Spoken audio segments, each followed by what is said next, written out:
Dès les premières heures de la journée, les écoliers et leurs encadreurs de l'EPPO d'Anyogun ont accueilli avec enthousiasme la délégation du Haut-Commissariat à la prévention de la corruption HCPC. À travers des interactions riches, il est apparu que cette communauté scolaire disposait déjà d'une certaine connaissance des notions liées à la corruption, ne nécessitant qu'un encadrement complémentaire pour renforcer leur compréhension et leur engagement. Prenant la parole, le docteur Olivier Chalatindeou, secrétaire général du HCPC, a mis en lumière les racines profondes de la corruption dans la société béninoise. Il a souligné que ce fléau est l'un des principaux obstacles à l'amélioration des conditions de vie, notamment en matière d'infrastructures scolaires, de traitement salarial et de services publics essentiels. Insistant sur la dimension historique et évolutive du développement,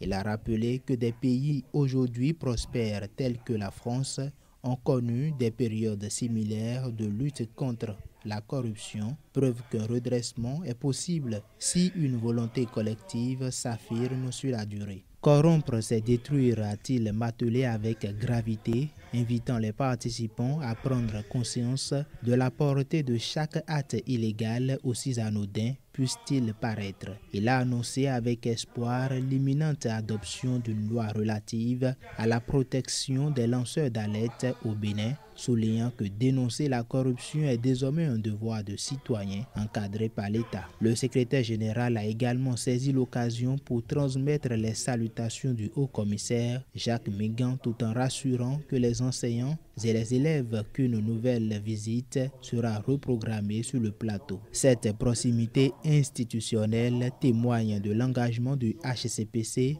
à inscrire durablement la lutte contre la corruption dans le quotidien des citoyens. Après cette séance, la délégation s'est dirigée vers le centre des jeunes et de loisirs de Sakété, lieu de rassemblement de diverses forces vives de la société, responsables d'organisations de la société civile, regroupements de femmes, associations de jeunes, d'artisans, mais également élus locaux et leaders d'opinion. Accueillie dans une ambiance conviviale et festive, la délégation a décliné le même message adapté à chaque catégorie d'acteurs. Les échanges ont été francs et constructifs. Les participants ont soulevé des préoccupations relatives aux pratiques électorales douteuses, aux lenteurs administratives, au favoritisme et à l'absence de transparence dans le traitement de certains dossiers. En réponse, Dr Chalatindeou et Étienne Badou, chef service études, formation et suivi et évaluation, ont apporté des éclairages précis sur les mécanismes de dénonciation et de prévention. Enfin, les élus locaux ont été exhortés à devenir les porte-voix de la sensibilisation au sein de leur communauté.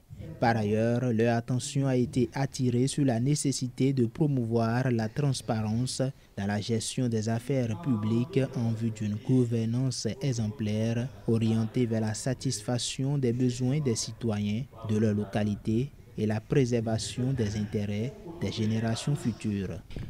Le HCPC, par cette démarche, entend informer, former et responsabiliser tous les segments de la société béninoise dans une dynamique inclusive et durable.